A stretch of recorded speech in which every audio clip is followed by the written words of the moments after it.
கிறிஸ்துவில் பிரியமான மகிமை தொலைக்காட்சி நேயர்களே, கடந்த வாரம் முழுவதும் நம்மோடு இருந்து பாதுகாத்து வழிநடத்தின எல்லாமல்ல இறைவனுடைய பரிசுத்த நாமத்தை மகிமைப்படுத்தும்படியாக இந்த வேளையிலே நாம் அமர்ந்திருக்கிறோம். ஜெபத்தின் மகிமை என்கிற இந்த நிகழ்ச்சி கடந்த பல ஆண்டுகளாக ஒரு வேளை நடந்து கொண்டிருக்கிறது என்பதை நாம் விசுவாசித்து ஜெபத்திலே ஆண்டவருடைய ஆசீர்வாதங்களை பெற்று வருகின்றோம். இந்த நாளிலும் கடந்த வாரத்திலும் நடந்த நிகழ்ச்சிகளை நாங்கள் உங்களோடு பேசி அதற்காக ஜெபிக்க ஆயத்தமாக இருக்கிறோம். நீங்களும் எங்களோடு இணைந்திருங்கள், ஜெபியுங்கள். கர்த்தர் உங்கள் இல்லங்களிலே உங்களுடைய குடும்பங்களிலே ஆசீர்வாதங்களை தந்து வழி நடத்துவாராக. முதலாவதாக உலக அளவில் ஒவ்வொரு வருடமும் விழிப்புணர்வை ஏற்படுத்துவதற்காக பல தினங்களை கொண்டாடுகிறார்கள். அதுபோல் இந்த பிப்ரவரி 4ஆம் தேதி உலக புற்றுநோய் தினமாக கொண்டாடப்படுகிறது. இது தொடர்பாக நாம் பார்க்கிற பொழுது செய்தித்தாளில் வந்த ஒரு செய்தி என்னென்னா, திருநெல்வேலி, தூத்துக்குடி, கன்னியாகுமரி இந்த 3 மாவட்டங்களில் கடந்த 9 ஆண்டுகளில் 50,173 புற்றுநோயாளிகள் பதிவு செய்யப்பட்டுள்ளதாக தகவல் தெரிவித்திருக்கிறாங்க. ஏறத்தாழ 50,000 புற்றுநோயாளிகள் நம்முடைய இந்த 3 மாவட்டங்களிலும் கடந்த 9 ஆண்டுகளில் பதிவு செய்திருக்கிறதாக சொல்லியிருக்கிறாங்க, செய்தி குறிப்பில் சொல்லியிருக்கிறது. அப்போ இது போல் இப்போ என்ன சொல்கிறாங்கன்னா, இப்படி நம்முடைய மாவட்டங்களில் இந்த நோய் அதிகரித்து வருவது போல தெரிகிறது அப்படி சொல்லியிருக்கிறாங்க. சரி, இந்த புற்றுநோய் என்பது இன்றைக்கி ஒரு பெரிய ஆபத்தான நோயாக இருக்கிறது இல்லையா? புற்றுநோய் வந்தாலே பிழைப்பது ஒரு கடினமான ஒரு விஷயம் அப்படிங்கிற ஒரு இது இருக்கிறது. சரி, அதனால் அந்த புற்றுநோயை எதிர்ப்பதற்கு, புற்றுநோய் குறித்த விழிப்புணர்வை உருவாக்குவதற்காகத்தான் ஒவ்வொரு வருடமும் 4ஆம் தேதி இந்த புற்றுநோய் தினத்தை கொண்டாடுகிறார்கள். சரி, குறிப்பாக இப்போ இதுக்கு தமிழ்நாடு அரசு அல்லது பல அரசுகள் இது தொடர்பாக பல இந்த நோயிலிருந்து மக்களை விடுவிப்பதற்காக, குணமாக்குவதற்காக பல முயற்சிகள் எடுக்கிறாங்க. அதில் இப்போ திருநெல்வேலி அரசு மருத்துவமனையில் மண்டல புற்றுநோய் மையம் அப்படின்னு ஒன்று திறந்துருக்குறாங்க. அது இப்போதான் திறந்துருக்குறாங்க. அதில் எப்படின்னா, ஒரு மனித உடலில் புற்றுநோய் எந்த இடத்துல பாதிக்கிறதோ அந்த இடத்துக்கு மட்டும் சிகிச்சை கொடுக்க முடியாது, மற்ற இடங்களை விட்டுருவாங்க. அந்த இடத்துல மட்டும் கான்சன்ட்ரேட் பண்ணி அப்போ அந்த ஒரு பகுதிக்கு மட்டும் சிகிச்சை கொடுக்கும்படியான ஒரு மையம், இந்த மண்டல புற்றுநோய் சிகிச்சை மையம் அப்படின்னு சொல்லி அதற்குள்ள கருவிகளெல்லாம் வைத்து புதிதாக திருநெல்வேலி அரசு மருத்துவமனையில் ஆரம்பித்திருக்கிறாங்க. அதுபோல் பனகுடி அரசு மருத்துவமனையில் புற்றுநோயாளிகள் பிரிவுக்கான புதிய கட்டிடத்தை திறந்திருக்கிறார்கள். பனகுடி நம்முடைய பனகுடி அரசு மருத்துவமனையில் இந்த புற்றுநோயாளிகளுக்கென்று ஒரு தனியாக ஒரு புதிய கட்டடத்தை திறந்து ஒரு புதிய பிரிவு ஆரம்பித்திருக்கிறார்கள். சரி, அதனால் இந்த நோயினால் பாதிக்கப்பட்ட அநேக குடும்பங்கள் உண்டு. இந்த குடும்பங்களுக்காக நாம் கர்த்தருடைய சமூகத்தில் ஜெபிப்போம். ஆண்டவர் ஒருவர் தான் இந்த நோயை தீர்க்க முடியும், ஆண்டவர் தான் நோய்க்கு சுகத்தை கொடுக்க முடியும். இருந்தாலும் புற்றுநோய் வருவதற்கு பல காரணங்கள் சொல்லுகிறாங்க. இந்த புகைப்பிடித்தல் பழக்கம், உணவு பழக்க வழக்கங்கள், பிறகு இப்படி சில பழக்க வழக்கங்களும் இதற்கு காரணமாக இருக்கிறது அப்படின்னு சொல்றாங்க. இப்போ நிறைய பேர் நம்ம ஹோட்டலில் போய் நிறைய ஃபாஸ்ட் ஃபுட் சாப்பிட்றோம். நிறைய உணவு வகைகள்லாம் இப்போ வந்துச்சு. நம்முடைய சாதாரணமான உணவு வகையிலிருந்து அசாதாரணமான உணவு வகைக்கு நம்ம நிறைய பேர் மாறிட்டோம். அப்படி மாறும்போது அதுவும் ஒரு பாதிப்புக்குள்ளாகும் அப்படின்னு சொல்றாங்க. இன்னும் அதிகப்படியாக இது நம்ம புகைப்பிடிப்பதிலிருந்து தான் அதிகமாக பாதிக்கப்படுவதாகவும் செய்தி குறிப்பில் சொல்கிறாங்க. சரி, அதனால இந்த காரியங்களுக்காக நாம் கர்த்தருடைய சமூகத்தில் நான் ஜெபிப்போம். புற்றுநோயாளிகள் பாதிக்கப்பட்ட குடும்பங்களுக்காக அவனுடைய சமூகத்தில் இந்த நாளிலும் நான் ஜெபிப்போம். விழிப்புணர்வு என்று சொல்லும்போது தொலைக்காட்சியை பார்த்தீங்கன்னா புற்றுநோயை குறித்து தினம் எத்தனையோ சம்பவங்களை காட்டிக்கிட்டு தான் இருக்காங்க. ஆமாம், ஆனாலும் எத்தனையா மனுஷங்க திரும்புகிறாங்க என்று நம்ம பார்த்தோம்னா இல்லை. வேதாகமத்தை எடுத்துக்கிட்டிங்கன்னா எசேக்கியா ராஜா, அவரும் அந்த புற்றுநோயால் பாதிக்கப்பட்ட ஒரு மனிதர் தான். ஆனாலும் ஏசாயா தீர்க்கதரிசி மூலமாக அவரை ஆண்டவர் ஆசீர்வதித்ததாக, ஆயுசு நாட்களை கூட்டி கொடுத்ததாக நம்ம பார்க்கிறோம். ஆனால் அதனுடைய விளைவு என்ன? என்று பார்க்கும்போது அந்த கூட்டி கொடுக்கப்பட்ட காலத்துல பிறந்த ஒரு மகன்தான் மனாசே. அந்த மனாசேயின் மூலமாக அங்க அநேக சீரழிவுகள் நேரிட்டதாகவும் நம்ம பார்க்கணும். அப்போ என்ன நினைக்கிறோம் அப்படின்னா, ஒரு நோய் வருது, அந்த நோய் வந்தாச்சுன்னா அதுல இருந்து ஒரு விடுதலையை பெற்று விட்டோம்னா அதுக்கப்புறம் நம்முடைய வாழ்க்கை பரிசுத்தமா இருக்கணும். நம்முடைய சந்ததி அதை நினைத்து நன்றி சொல்லுகிற சந்ததியாக, ஆண்டவர் என்னுடைய தாய்க்கு, என்னுடைய தகப்பனுக்கு, என்னுடைய பிள்ளைக்கு இப்படி ஆயுசு நாட்களை கூட்டி கொடுத்திருக்கிறாருன்னு நினைத்து பரிசுத்தமா வாழும்போது அந்த சந்ததி அது ஆசீர்வாதமா இருக்கும். சங்கீதக்காரர் தாவீது என்ன சொல்றாரு, நான் மரண இருளின் பள்ளத்தாக்கிலே நடந்தாலும், புற்றுநோய் என்பது இந்த அனுபவம் தான். மரண இருளின் பள்ளத்தாக்கு வந்தவங்க யாரும் இதுவரை பிழைத்ததாக, ஆனா சிலர் பார்க்கிறோம் அற்புதமா ஆசீர்வாதமா இன்றைக்கும் ஜீவித்து கொண்டிருக்கிறார்கள். 30 ஆண்டுகள் 35 ஆண்டுகள் பாதிக்கப்பட்டாலும் அவர்கள் இன்றைக்கு சரியான அந்த மருத்துவ சிகிச்சையை மேற்கொள்ளும் போது இன்றைக்கும் அவர்கள் சுகமா இருக்கிறாங்க. ஆனாலும் மரணத்தை எதிர்நோக்கித்தான் இருக்கிறாங்க. என்றைக்கு இந்த நோய் என்ன தாக்குமோ எனக்கு தெரியாது, ஆனாலும் கர்த்தருக்குள் அங்க சங்கீதக்காரன் சொன்ன மாதிரி மரண இருளின் பள்ளத்தாக்கிலே நான் நடந்தாலும் பொல்லாப்புக்கு பயப்படேன். காரணம், தேவரீர் என்னோடு கூட இருக்கிறீர், ஆண்டவருடைய கோல், ஆண்டவருடைய தடி என்னை தேற்றும். அப்போ ஆண்டவர் நம்மை குணமாக்குகிற போது அவரே சொல்றார், நான் உன்னை குணமாக்குவேன். ஆண்டவரால் செய்ய முடியாத ஒரு காரியம் இல்லை. அது புற்றுநோய் எல்லாம் மரண நோய் தான், ஆட்கொல்லி நோய் தான், எய்ட்ஸ் ஆட்கொல்லி நோய் தான். ஆனாலும் அதிலிருந்து விடுதலை பெற்றவர்கள் ஏராளம். ஆண்டவர் எதிர்பார்ப்பது ஒன்றுதான், சுகமாக்கினவர், சுகம் பெற்றவர்கள் 10 பேர் அல்லவா, மற்ற 9 பேர் எங்கே என்று கேட்கிறார். அதனால இந்த புற்றுநோய் அரசாங்கம் ஆங்காங்கு விழிப்புணர்வு மையங்களை ஏற்படுத்தி இருக்கிறது. அதை நம்ம பயன்படுத்தி, அந்த நாட்களில் தொழுநோய் என்று சொல்லி ஒரு நோய் இருந்தது, அதை கண்டு இன்றைக்கு எத்தனையோ பேர் அதை விலகி ஓடுனாங்க.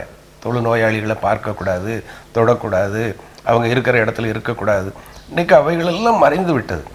தொழுநோயெல்லாம் இன்றைக்கு இல்லாத ஒரு சூழ்நிலையை நம்ம பார்க்கிறோம். அப்போ அதற்கெல்லாம் கூட்டு மருந்து சிகிச்சை கொடுத்து அந்த நோய்களெல்லாம் சுகமாக்கும் போது இப்படிப்பட்ட புற்றுநோய் ஆட்கொல்லி நோயாக இருந்தாலும் அதையும் குணப்படுத்த இன்றைக்கு ஆண்டவர் மருத்துவர்களுக்கு நல்ல ஞானத்தை கொடுத்துருக்கிறாரு. இப்படிப்பட்ட மையங்கள் திறந்து எச்சரிப்பு கொடுத்து ஆண்டவர் நல்ல பாதையில் நடத்துகிறாரு. அந்த பாதையை நாம் தெரிந்து கொண்டோம்னா இந்த புற்றுநோய் என்ன, எந்த நோயாக இருந்தாலும் கர்த்தர் நமக்கு விலக்கி நம்மை பாதுகாக்க அவர் வல்லவராக இருக்கிறார். நோயாளிகளுக்காக நாம் ஜெபிப்போம். எங்களை நேசிக்கிற நல்ல ஆண்டவரை நன்றியோடு கூட துதிக்கிறோம், ஸ்தோத்திரிக்கிறோம். இந்த அருமையான ஜபத்தின் மகிமை நிகழ்ச்சியிலே உம்முடைய பாதத்தில் அமர்ந்து ஆண்டவரை உம்மை நோக்கி எங்களுடைய விண்ணப்பங்களை ஏறெடுத்து நீர் கொடுத்த கிருபைக்காக நன்றி செலுத்துகிறோம். இந்த நாளிலும் ஆண்டவரே புற்றுநோய் தினத்திற்காக உம்முடைய சமூகத்தில் நாங்கள் ஜெபிக்கிறோம். ஆண்டவரே, கடந்த பிப்ரவரி மாதம் 4ஆம் தேதி உலக அளவிலே புற்றுநோய் தினமாக அனுசரிக்கப்படுகிறது. இதை குறித்த விழிப்புணர்வு ஆண்டவரே அநேக மக்களுக்கு கொடுக்கப்படுகிறது. இதுக்கான சிகிச்சை மையங்கள் திறக்கப்படுகின்றன. ஆண்டவரே, இந்த நாட்களுக்காக நாங்கள் பாரத்தோடு ஜெபிக்கிறோம். ஆண்டவரே, இந்த நாட்களிலும் செய்தி குறிப்பில் வாசிக்கிறபடி ஆண்டவரே திருநெல்வேலி, தூத்துக்குடி, கன்னியாகுமரி ஆகிய மாவட்டங்களில் கடந்த 9 ஆண்டுகளில் 50,000க்கும் மேற்பட்ட மக்கள் புற்றுநோயினால் பாதிக்கப்பட்டதாக நாங்கள் வாசிக்கிறோம். தேவன் தாமே இந்த காரியங்களுக்காக உடைய சமூகத்தில் நாங்கள் வருகிறோம்.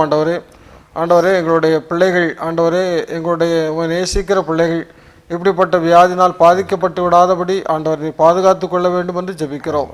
ஆண்டவரே, மருத்துவர்கள் அல்லது மருந்துகள் ஆண்டவரே இப்படி நாங்கள் பல காரியங்களில் நாங்கள் ஆண்டவரை அதை எடுத்துக்கொண்டாலும் கர்த்ததாமே நீ எங்களுக்கு சுகம் தருகிற தேவன் என்பதை நாங்கள் உணர்ந்து ஆண்டவருடைய சமூகத்தில் ஜெபிக்க ஆண்டவரை கிருபை தாரும்.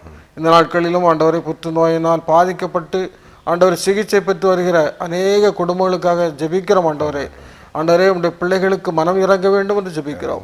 உடைய பிள்ளைகளுடைய ஆண்டவரை கெஞ்சுதலை ஆண்டவர் கேட்க வேண்டும் என்று ஜெபிக்கிறோம். ஆண்டவரே, கர்த்ததாமே நீர் உடைய திருக்கரத்தினால் ஆண்டவரை நீர் அவர்களை தொட்டு ஆண்டவரை சுகமாக்க வேண்டும் என்று உடைய சமூகத்தில் நாங்கள் பாரத்தோடு ஜெபிக்கிறோம். ஆண்டவரே, கர்த்ததாமே இன்னும் இப்படிப்பட்ட நோயாளிகள் ஆண்டவரே அவர்கள் தங்களுடைய மனதிலே பாதிக்கப்பட்டு விடாதபடி தேவன் தாமே உம்மோடு கூட அவர்கள் ஜெபிக்கிற அனுபவத்தையும் வேத வாசிக்கிற அனுபவத்தையும் பெற்றுக்கொள்வதற்கும் ஆண்டவரை கிருபை தாரும்.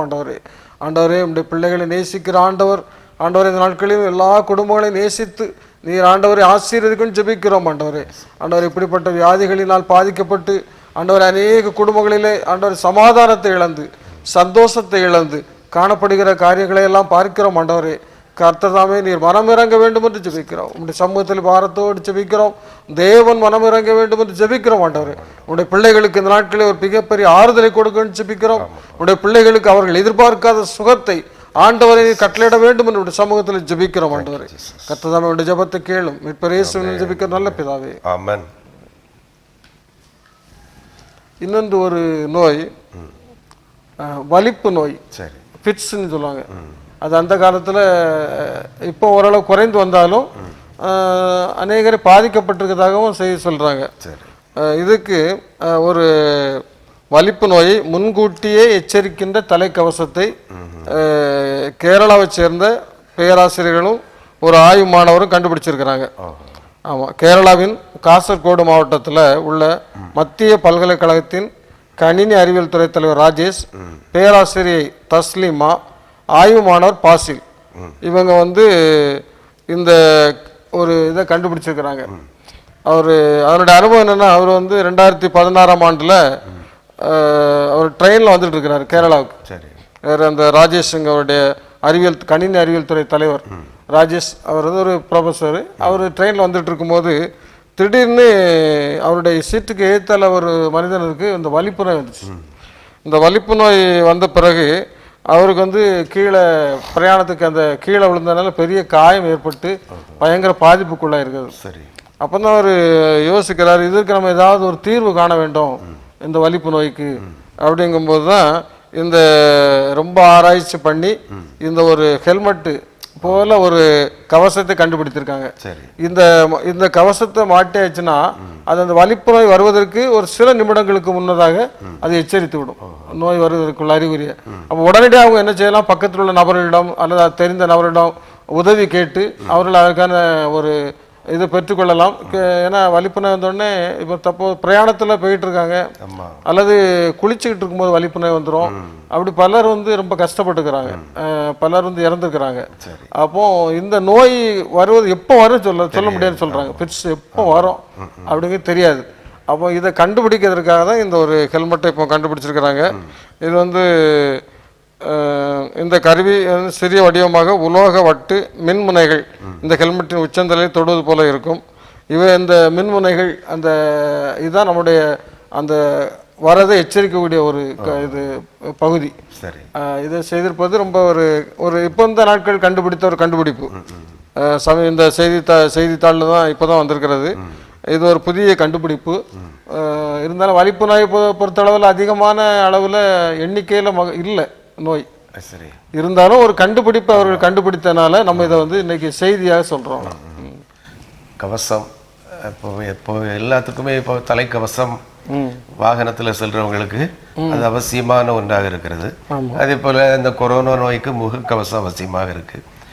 இப்போ வலிப்பு நோய்க்கும் தலைக்கவசம் கண்டுபிடிச்சிருக்கிறாங்கன்னா அது ஒரு மருத்துவர் அல்ல, என்ன ஒரு கணிப்பொறி நிபுணர். அப்போ அவங்க மூளையை கர்த்தர் எப்படிப்பட்ட பிள்ளைகளை எடுக்கிறார் பாருங்களேன். மோசேயை ஆண்டவர் தெரிந்தெடுக்கிறாரு. அவன் பெரிய ஞானவான் என்றல்ல, வாய் மந்தனாவு உள்ளவன எப்ப நீதான் எனக்கு வேணும். அவன் எவ்வளவோ தள்ளி ஓட பாக்குறான், விலகி ஓட பாக்குறான். 6 லட்சம் புருஷர்களை வழி நடத்துறான். எவ்வளவு எதிர்ப்பு, எவ்வளவு சோதனை, எல்லாவற்றையும் தாங்கி அந்த பிள்ளைகளுக்காக அவர்களை அழிப்பீரானா ஜீவ புஸ்தகத்தை ஏன் பேரை கிறுக்கி போடுங்கன்னு சொல்ல அளவுக்கு ஒரு பாரம், மக்கள் மீது பாரம். அதே போல தர்மியான சகோதரர், எதிர இருக்கிற ஒரு நோயாளி ரயில் பயணத்துல யாரோ எவரோ அவருடைய சம்பந்தம் இல்லை, ஆனாலும் அவர் பட்ட வேதனையை பார்த்து அதற்கு ஒரு கருவி கண்டுபிடிக்கணும்னு ஆண்டவர் கொடுத்த ஞானத்தை நினைத்து பார்க்கும்போது இப்படிப்பட்ட நமக்கும் ஆண்டவர் இவ்வளோ ஞானத்தை கொடுக்குறாரு. அதையும் நம்ம நல்ல வழியில பயன்படுத்தணும்னா அது ஆசீர்வாதமாக இருக்கும். இப்படிப்பட்ட அனுபவங்கள் மூலம் ஆமா நம்ம ஆண்டவர் சொல்லி கொடுக்குறாரு. ஆமா, ஆனால் அதை அவர் நீங்க சொன்ன மாதிரி உதாசீனப்படுத்திட்டு போகல. இல்ல சரி, அப்படி ரைட்டு கிழமை காயப்பட்டு அப்படிங்கல திங்க் பண்றாரு அவரை. இதுக்கு நம்ம ஒரு விடுதலை கண்டுபிடிக்க கூடாதா? ஆண்டவர் சொல்றாருல, அவர் உங்களை விசாரிக்கிறவர். அப்ப நம்ம கவலைகளை எல்லாம் அவர் மீது வைத்து விட்டா அவர் நம்மை விசாரிக்கிறார். அதுபோல இந்த மாதிரி நல்ல உள்ளங்கள் இந்த நாட்கள்லையும் மனிதநேயத்தோட செயல்படுறத பார்க்குறோம். நாமும் நிறைய கண்டுபிடிப்புகள் கண்டுபிடிக்கிறாங்க. துன்பத்தை பார்த்து வேடிக்கை பார்க்காத நம்முடைய அப்துல் கலாம் அவர்கள் வந்து இந்த செயற்கை கால் பொறுத்துறவங்க வந்து அந்த காலங்களில் ரொம்ப கஷ்டப்படுவாங்க. சரி, நடக்க வெயிட்டாக இருக்கும். அப்போ தான் அவர் பார்த்துட்டு இருக்கும்போது இதுக்கு ஏன் இவ்வளவு இந்த ஒரு அவங்களே பாவம் அவங்க கஷ்டப்படுறாங்கன்னு சொல்லி தான் அந்த ஒரு என்னது ஏதோ ஒரு இதில் ரொம்ப அதாவது எளிய கொஞ்சம் இடம் உள்ள ஒரு செயற்கை கால் பொருத்துவதற்குள்ள கண்டுபிடிச்சு நிறைய பிள்ளைகளை பயன்பெற்றதாக ஒரு செய்தி செய்தி உண்டு அப்துல் கலாம் அவர்கள். அப்போ ஒரு மனிதனுடைய வேதனையை பார்க்கும்போது நமக்கு ஒரு அதில் ஒரு துடிப்பு இருக்கணும். சரி, நம்மளால முடிந்த அளவு உதவி, நம்ம பெரிய அளவு உதவி பண்ணட்டாலும் பிறருடைய வேதனையில் மற்றவர்கள் படுகிற வேதனையில் நம்ம அவங்களோட கூட என்ன உதவி செய்யலாம் அவங்களுக்கு அந்த எண்ணம் நமக்கு வரணும். அந்த எண்ணத்தை இன்றைக்கு நிறைய இடங்கள்ல இல்லை. நம்ம நல்லா இருக்கும்போது நோயாளிகளை பார்க்க போனாலே, மருத்துவமனைக்கு போனாலே நம்முடைய நிலை என்ன அப்படின்னு உணர முடியும். ஆண்ட நமக்கு ஒரு சின்ன ஆசீர்வாதத்தையா நமக்கு ஆயுசு நாட்களை தந்திருக்கிறாரு. எவ்வளவு வேதனையோட எத்தனை நோயாளிகள் கஷ்டப்படுறாங்க. ஆண்டவர் அப்படியெல்லாம் இல்லாம அனுதினமும் ஆண்டவர் நமக்கு சுவாசத்தை தந்து நல்ல சுகத்தை தந்திருக்கிறாரு. அதே போல மரண வீடுகளுக்கு போகும்போது அந்த மரண வீட்டில் ஏற்படுகிற ஒரு துயரம், அந்த பெரியவரை இழந்து அல்லது இளைஞரை இழந்து தவிக்கிற குடும்பங்களில் பார்க்கும்போது இப்படிப்பட்ட இழப்புகளுக்கும் ஆண்டவரமை விலக்கி பாதுகாத்திருக்காரு, நம்முடைய பிள்ளைகளை பாதுகாத்திருக்காருன்னு சொல்லி இவ்வளவு நன்றியோடு நம்ம இருக்கணும். இன்னைக்கு மனிதன் நன்றி மறந்து போன ஒரு சூழ்நிலையை பார்க்குறோம். கர்த்தர் இப்படிப்பட்ட பிள்ளைகள் மூலமாக ஒரு விழிப்புணர்வை ஏற்படுத்தி இருக்கிற தயவு நினைத்து நம்ம ஆண்டவருக்கு அதுபோல இந்த மருத்துவமனை ஊழியம் நிறைய பண்றாங்க. இப்ப நம்ம வெளியில நிறைய ஊழியங்கள் பண்றோம் போறோம். ஆனா உண்மையான பாரத்தோடு உண்மையான அக்கறையோடு நிறைய ஊழியர்கள் இன்னைக்கு மருத்துவமனையில் போய் யாராவது ஒரு ஆறுதல் சொல்ல மாட்டாங்களா? மருத்துவமனையில் போய் ஊழிய அந்த வியாதியஸ்தரை சந்திச்சு அவங்களுக்கு வேண்டிய உணவு கொடுக்குறாங்க, அவங்க சிகிச்சைக்கு பணம் கொடுக்குறாங்க, நல்லா உதவி பண்ணக்கூடிய காரியங்கள் இப்போ இந்த நாட்கள்ல நல்லா நடக்குது. சிலர் குடும்பத்தை அனாதையா போட்டு போயிருந்தாங்க. பெரியவங்களை சில மருத்துவமனையில் போய் பார்த்தீங்கன்னா பார்க்கறதுக்கு ஆளே இருக்காது. அங்கே இருக்கிற நர்ஸோ அல்லது அங்கே இருக்கிற கம்பவுண்டரோ தான் அவங்கள தன்னுடைய தகப்பனை போல தாயை போல நினைச்சு பார்க்குறாங்க. அநேகருக்கு நோயாளி ஆயிட்டாலே ஒரு பாரம் ஆயிருந்தோம். என்ன இவரை போய் எவ்வளவு நாள் நம்ம வச்சுக்கிட்டு இருக்க முடியும் அப்படின்னு சொல்லி பாரப்படுற வேளையில ஒரு வலிப்பு நோய்க்கு ஒரு தலைக்கவசத்தை கண்டுபிடிச்சிருக்கிறாருன்னா மெய்யாகவே நம்ம அவரை பாராட்டணும். இதே போல நம்முடைய பிள்ளைகளுக்கும் ஆண்டவர் நல்ல ஞானத்தை தரணும். நாம் ஜெபிப்போம். எல்லா ஞானத்திற்கும் ஊற்று உறைவிடமாயிருக்கிற எங்கள் அன்பின் பரலோக பிதாவே, எங்களுடைய கவலைகளை எல்லாம் நீர் அறிந்திருக்கிறீர், விசாரித்து பார்க்கிறீர், என்னுடைய தேவைகளின் அறிகிறீர். ஆண்டவரே, நான் உனக்கு என்ன செய்ய வேண்டும் என்று தேடி வந்து சுகம் தருகிற தேவனாக இருக்கிறீர். 38 வருடமாய் ஆண்டவரே, எனக்கு இந்த வியாதியிலிருந்து விடுதலை கிடைக்காதா, இந்த பெதஸ்தா குளம் கலக்கப்படும் போது என்னை யாரும் கொண்டு போய் விடமாட்டார்களா என்று ஏக்கத்தோடு இருந்த மகனை நீர் தேடி சென்றீர். ஆண்டவரே, 18 வருடம் 12 வருடம் இப்படியெல்லாம் நோய்களிலே பாதிக்கப்பட்டிருந்த பிள்ளைகளுக்கு ஆண்டவரே நீர் அற்புத சுகத்தை தந்தீர். அதே போல ரயிலிலே பயணம் செய்கிற போது தனக்கு எதிராக அமர்ந்திருந்த ஒரு சகோதரர் பட்ட பாடுகளை நினைத்து இந்த வலிப்பு நோய்க்கு என்னால் ஏதாவது செய்ய முடியுமா என்று ஆண்டவரே விழித்திருந்து ஆராய்ந்து பார்த்து அநேக சோதனைகளை செய்து ஒரு நல்ல தலைக்கவசத்தை கண்டுபிடித்திருப்பதாக, அது வலிப்பு நோய் வரும்போது முன் அறிகுறியை எச்சரிக்கை எச்சரிக்கிறதாக அறிந்து நாங்கள் உமக்கு நன்றி சொல்லுகிறோம். அதிலிருந்து நோயாளிகள் பாதுகாக்கப்படும்படியாக ஜெபிக்கிறோம். இப்படிப்பட்ட அநேக வியாதிகளுக்கு ஆண்டவரே நீர் நல்ல மருத்துவராக இருக்கிறீர். நானே உன் பரிகாரியாகி கர்த்தர் என்று சொல்லுகிறீர். ஆண்டவரே, இன்றும் தங்களுடைய சரீரங்களை கெடுத்து கொண்டிருக்கிற பிள்ளைகள், மதுபானத்திற்கு, புகையிலை பழக்கத்திற்கு, புகைப்பிடித்தலுக்கு எத்தனையோ பேர் ஆண்டவரை அடிமைப்பட்டிருக்கிறார்கள். இந்த மரண சரீரத்திலிருந்து யார் என்னை விடுதலையாக்குவார் என்று ஒருவேளை கதறுகிற சூழ்நிலையை நாங்கள் பார்க்கிறோம். மருத்துவமனைகளுக்கு போகிற போது ஆண்டவரை கைவிடப்பட்ட நிலையிலே எத்தனையோ நோயாளிகள் இருக்கிறார்கள், எத்தனையோ முதியவர்கள் இருக்கிறார்கள். ஆண்டவரே, அதுபோல மரண வீடுகளுக்கு சென்று பார்க்கிற போது தகப்பனால் கைவிடப்பட்ட பிள்ளைகள் கதறுகிற சூழ்நிலையை நாங்கள் பார்க்கிறோம். இப்படிப்பட்ட ஒரே ஓலம், மரண ஓலம் நிறைந்த இந்த உலகத்திலே ஆண்டவரே, நீர் எங்களுக்கு எவ்வளவாய் நல்லவராக இருக்கிறீர். அந்த ஆயுசு நாட்களை நினைத்து நினைத்து நினைத்து எங்களால் இயன்ற வரை நாங்கள் பரிசுத்தமாய் வாழ நீர் எங்களுக்கு உதவி செய்ய வேண்டும் என்று ஜெபிக்கிறோம். நோய் நொடி இல்லாத ஒரு சூழ்நிலையை தாரும் ஆண்டவரே. மருத்துவமனைகளிலே சுகவீனம் பலவீனமாக இருக்கிற பிள்ளைகளுக்கு இறங்கும் ஆண்டவரே. வலிப்பு நோயினால் பாதிக்கப்பட்டிருக்கிற பிள்ளைகளுக்காக ஜெபிக்கிறோம் ராஜா. அவர்களை வீட்டிலே வைத்து பராமரிக்கிற பெற்றோர் படுகிற வேதனைகளை நாங்கள் அறிந்திருக்கிறோம். பிள்ளையை பள்ளிக்கு அனுப்ப முடியாத சூழ்நிலைகளிலே சில பிள்ளைகள் இருப்பார்கள். பள்ளிக்கூடத்திலே பெஞ்சிலே அமர்ந்திருக்கிற போது கீழே விழுந்தால் அடுத்த பெஞ்சிலே விழுந்து அடிபடுவதை நாங்கள் பார்க்கிறோம். இப்படிப்பட்ட ஒரு சூழ்நிலை என்னுடைய பிள்ளைகளுக்கு வராதபடி நீர் பாதுகாத்துக் கொள்ளும். ஒவ்வொருவரையும் ஆசீர்வதியும் சுவாமி. கண்டுபிடித்த நல்ல கண்டுபிடிப்புகளுக்காக நன்றி சொல்கிறோம். கொடுத்த ஞானத்திற்காக ஸ்தோத்திரம். தொடர்ந்து இன்னும் ஆவிக்குரிய வாழ்க்கையிலும் அநேக நன்மைகளை பெற்றுக்கொள்கிற பிள்ளைகளாக சரீரப்பிரகாரமாக எத்தனையோ ஆசீர்வாதங்களையும் தந்திருக்கிறது போல ஆவிக்குரிய நன்மைகளையும் எங்களுக்கு தாரும். மருத்துவமனை ஊழியங்களுக்காக நன்றி சொல்கிறோம். மருத்துவமனையிலே சென்று உதவி செய்கிற பிள்ளைகளுக்காக நன்றி சொல்கிறோம். தங்களால் இயன்ற உதவிகளை செய்து வருகிற பிள்ளைகளுக்காக ஸ்தோத்திரம். அதுபோல் ஆண்டவரே, அனாதைகளாய் கைவிடப்பட்ட நிலையில் இருக்கிற பிள்ளைகளுக்கு ஆண்டவரே ஆறுதலாக தேர்தலாக இருந்து உதவி செய்கிற பிள்ளைகளையும் நினைத்து நன்றி சொல்லுகிறோம். தொடர்ந்து உடைய கரம் எங்களோடும் எங்களுடைய குடும்பத்தின் பிள்ளைகளோடும் ஆண்டவரே மகிமை தொலைக்காட்சி நேயர்களோடும் இருந்து பாதுகாத்து வழி நடத்த வேண்டும் என்று ஜெபிக்கிறோம். இயேசுவின் மூலம் ஜெபிக்கிறோம் நல்ல பிதாவே, ஆமென். இன்னொன்று, பல பல நிகழ்ச்சிகளில் இதே போல் பல செய்திகளை நாம் சொல்லியிருக்கிறோம். ஆனால் தொடர்ந்து அது வரும்போது, அந்த செய்திகள் வரும்போது பிள்ளைகளுக்கு சொல்லிக் கொடுப்பது கொஞ்சம் தேவையாக இருக்கிறது.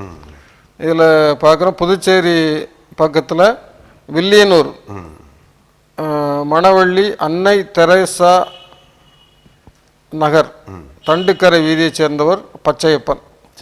இவருடைய பையன் தர்ஷன், 16 வயது. இவர் சுல்தான்பேட்டையில் உள்ள ஒரு பள்ளியில் அங்கே +2 படித்துட்டு இருக்கிறார். இவர் என்ன பண்ணியிருக்காருன்னா, செல்ஃபோனில் ஆன்லைன் கேம் 4 மணி நேரம் தொடர்ந்து விளையாடிருக்காங்க. 4 மணி நேரம் தொடர்ந்து விளையாடு, மாலை சுமார் 4 மணிலிருந்து தொடர்ந்து அவர் இரவு 8 மணி வரை விளையாடுகிறார். அப்போ அவர் தனது மகனை சாப்பிட அழைப்பதற்காக அவரது தாய் ஜெயசித்ரா அந்த அறைக்கு சென்றார். இது ஒரு இப்போ அந்த காலத்தில் பழைய வீடுகளை பார்த்தீங்கன்னா தனித்தனி அறை இருக்காது. நீங்க பழைய வீடுகளை பாருங்க, எல்லாருடைய நடமாட்டங்களும் நமக்கு தெரியும். ஆனா இப்போ எல்லாரும் பிரைவசி, தனித்தனி அறை. அமெரிக்காவை போல இங்கிலாந்து போல நம்ம 3 பிள்ளைகளுதுன்னா 3 பெட்ரூம் 3 அறை இருக்குது. அவங்க என்ன பண்றாங்க, நேரு போய் கதவை பூட்டிட்டு, அவங்க நல்ல பிள்ளைகள் இருக்கிறாங்க, படிக்க கவனம் செலுத்துறாங்க. ஆனா இப்படிப்பட்ட இப்போ இந்த பையன் அவன் கதவை பூட்டிட்டு தான் விளையாடி இருப்பான். 4 மணி நேரம் தொடர்ந்து விளையாடி இருக்கிறான். பையனை சாப்பிட கூடலான்னு போய் பார்த்தாச்சுன்னா வாயில் நுரை தள்ளிய நிலையில் சுயநினைவிழந்து அவன் மயங்கி கிடந்துக்கிறான். அதை பார்த்த உடனே அவனுக்கு எப்படி இருக்கும்? போய் பார்த்தாச்சுன்னா கடைசியில் அவன் போகிற வழியில் அவன் இறந்து போனதாக டாக்டர் சொல்கிறாங்க. எவ்வளோ பெரிய சோகமான நிகழ்ச்சி பாருங்க. இப்போ ஒருவேளை அவன் அந்த கதவை திறந்து போட்டு விளையாடிருந்தா கூட இவங்க போக பார்த்துட்டு இருப்பாங்க. இப்போ எல்லா பிள்ளைகளுடைய ஒரு தனி அன்னைக்கு ஒரு ஒரு சைக்காலஜிக்கல் ஒரு மன நோய் வல்லுநர் ஒரு டாக்டர் ஒரு செய்தியில் சொல்லியிருந்தாங்க, நம்முடைய வீடுகள் பழைய இதே தான் சொன்னாங்க, பழைய வீடுகள் தனித்தனி அறைகள் இருக்காது. அதனால் அந்த நாட்களில் எல்லாருமே எல்லாருடைய காரியங்களும் ஓப்பனாக இருந்து. ஆனால் இப்போ இந்த நாட்களில் தனித்தனி அறைகளை நான் உருவாக்கிட்டோம், தனித்தனி பெட்ரூம் உருவாக்கிட்டோம். அதனால் அவங்க பல காரியங்கள் நல்ல காரியங்கள் நடந்தாலும் சில இடங்களில் சில இப்படிப்பட்ட விளைவுகள் நடந்துருது அப்படின்னு சொல்லியிருந்தாங்க. சரி, அதில் நம்ம நல்லதாகவும் இருக்கலாம், தீயதாகவும் இருக்கலாம். ஆனால் இப்படிப்பட்ட நிகழ்ச்சிகளை பார்க்கும்போது கொஞ்சம் நம்முடைய பிள்ளைகளுக்கு அட்லீஸ்ட் தனி அறையில் இருந்தாலும் கதவை திறந்து போட்டு நீங்கள் படிங்க, கதவை திறந்து போட்டு நீங்கள் கேம் விளையாடுங்க அப்படி சொல்லிட்டு நம்ம கண்காணிப்பிலே இருக்கணும். அப்படிங்கிற நமக்கு இந்த செய்தி நமக்கு சொல்லி கொடுக்குது இல்லையா? ஆமாம், தனியறையாக இருந்தாலும் கதவு திறந்துருக்கட்டும், சார்த்தையாவது வச்சிருக்கலாம், லாக் பண்ணாமல் எப்பவும் பெற்றோருடைய கண்காணிப்பு இருக்கணும். இன்னைக்கு ஒரு தகப்பனார் சொல்கிறாரு, தன்னுடைய பையனை படுக்க வச்சாச்சு, ஆனாலும் போர்வையை மூடி இருக்கிறான், தலைவலியே மூடிட்டு உள்ளே இருந்து கேம் விளையாடுறான். அந்த லைட்டு தெரியறத பெற்றோர் பார்க்குறாங்க. அந்த அளவுக்கு பெற்றோரை ஏமாத்துற பிள்ளைகளையும் நம்ம பார்க்குறோம். சிலருக்கு சில குடும்பங்களில் 2 பேரும் வேலைக்கு போகக்கூடிய ஒரு சூழ்நிலை இப்படிப்பட்ட ஒரு தப்பான சூழ்நிலையை உருவாக்குது. அந்த கால இந்த நிகழ்ச்சி வந்து இப்போ இப்படிப்பட்ட நிகழ்வு வந்து கொஞ்சம் அரிதாக நடக்குது. இருந்தாலும் அது நமக்கு ஒரு எச்சரிக்கை, வேற ஒன்றும் இல்லை. நமக்கு ஏன்னா எல்லா பிள்ளைகளும் இப்படி விளையாட போறதில்ல, எல்லா பிள்ளைகளும் அப்படி பார்க்க போறதில்ல. இருந்தாலும் இது ஒரு எச்சரிக்கை உணர்வு. நம்முடைய பிள்ளைகள் வந்து நல்ல பிள்ளைகள் தான் நம்ம நினைச்சிட்டு இருப்போம். இருந்தாலும் நம்முடைய பிள்ளைகளை குறித்த ஒரு கவனம் நமக்கு இருக்கணும், அவ்வளவுதான். தனிமையை தவிர்க்க வேண்டும், ஆண்டவரோடு இருக்கணும். தனிமை என்பது ஒரு கொடுமை. ஆமா, தனிமைப்படும் போது வீட்டில் அவனுக்கு பொழுதுபோக்குக்கு வேற வேலை இல்லை, எதையாவது ஆன் பண்றான், அப்படியே அவனை அந்த பாதையில கொண்டு போயிருது. சரி, அதனால நம்ம பிள்ளைகளை நம்ம தனிமைப்படுத்தாதபடி ஆண்டவரோட நீ உறவாடுப்பா அப்படிங்கிற மாதிரி நம்ம ஆண்டவற்ற பிள்ளைகளை ஒப்பு கொடுத்துருக்கோம். என் தகப்பனும் தாயும் என்னை கைவிட்டாலும் கர்த்தர் என்னை சேர்த்து கொள்ளுவார். அதனால அவர் சீயோனுக்கு ஆறுதல் செய்கிற தேவன், பாழான ஸ்தலங்களை எல்லாம் தேர்தலடைய செய்கிறவர், வனாந்திரத்தை ஏதேனை போலவும் அவாந்திர வெளியே கர்த்தரின் தோட்டத்தை போலவும் மாற்றுவார். சந்தோஷமும் மகிழ்ச்சி, துதி, கீத சத்தம் எல்லாம் அங்கே இருக்கும். எங்கள் எல்லாம் ஆண்டவருக்கு முன்பாக இருக்கிறது. உடைய பிள்ளைகள் இப்படிப்பட்ட சூழ்நிலைகளை பாதிக்கப்படாதபடி பிள்ளைகள் கர்த்தரால் ஒரு சுதந்திரம், கற்பத்தின் கனி அவரால் கிடைக்கிற பலன், ஒரு நுரதள்ளி சாகக்கூடிய சூழ்நிலையில நம்ம ஆன்லைன் கேம் அந்த கேம் அரசாங்கம் தடைப்படுத்த தான் செய்யுது, சூதாட்டங்களை தடை பண்ணுது. ஆனாலும் சூதாடுறான்.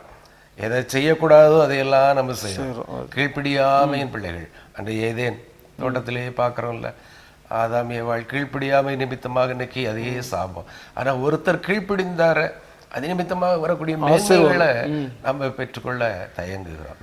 ஆண்டவரை நினைப்போம், சாத்தான நம்ம அப்புறப்படுத்த ஆண்டவருடைய பாதுகாப்புக்கு நம்ம ஒப்பு கொடுப்போம். ஜெபம். மகா பரிசுத்தமுள்ள நல்ல ஆண்டவரே உம்மை ஸ்தோத்திரிக்கிறோம். இந்த நாளில் இந்த செய்திக்காக உடைய சமூகத்தில் வருகிற ஆண்டவரே, ஒரு ஆன்லைன் கேம் விளையாடி 4 மணி நேரம் தொடர்ந்து விளையாடிய ஒரு +2 மாணவன் ஆண்டவரே மயங்கி விழுந்து இறந்ததை செய்தியாக வாசித்தோம். ஆண்டவரே கர்த்ததாம் இந்த நாட்களில் எங்களுடைய பிள்ளைகளை நீர் ஆசீர்வதிக்க ஜெபிக்கிறோம். கல்லூரியில் மேல்நிலை பள்ளிகளில் படித்து கொண்டிருக்கிற எங்கள் குடும்பத்தின் பிள்ளைகளுக்காக விசேஷமாக ஜெபிக்கிறோம். ஆண்டவரே அவர்கள் இப்படிப்பட்ட கேம் ஆண்டவரே தொடர்ந்து இதற்காக அடிமையாகி விடாதபடி கர்த்தர் தாமே நீர் பாதுகாத்துக் கொள்ள வேண்டும் என்று ஜெபிக்கிறோம். நம்முடைய பிள்ளைகளுக்கு நல்ல ஞானத்தை கொடுக்க வேண்டும் என்று ஜெபிக்கிறோம். ஆண்டவரே பிள்ளைகள் தங்களுடைய உயர்வுகளையும் தங்களுடைய மேன்மைகளையும் நினைத்து ஆண்டவரே தங்களுடைய படிப்பில் கவனம் செலுத்த ஆண்டவரை உதவி செய்வேன் ஜெபிக்கிறோம்.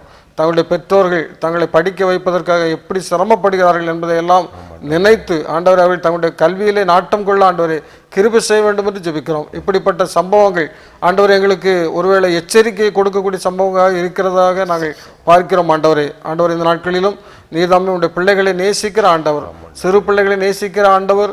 நம்முடைய பிள்ளைகளை நேசிக்க ஜெபிக்கிறோம். ஆண்டவருடைய பிள்ளைகளுக்கு இப்படிப்பட்ட தீமையான எண்ணங்களுக்கு, தீமையான காரியங்களுக்கு ஆண்டவரை தீமையான எல்லா விதமான காரியங்களுக்கும் ஆண்டவருடைய பிள்ளைகளை விலைக்கு மறைத்து கர்த்தர் பாதுகாத்துக் கொள்ள வேண்டும் என்று ஜெபிக்கிறோம். ஆண்டவரை நீர் ஆண்டவருடைய பிள்ளைகளுடைய காலடிகளை உறுதிப்படுத்த வேண்டும் ஜெபிக்கிறோம்.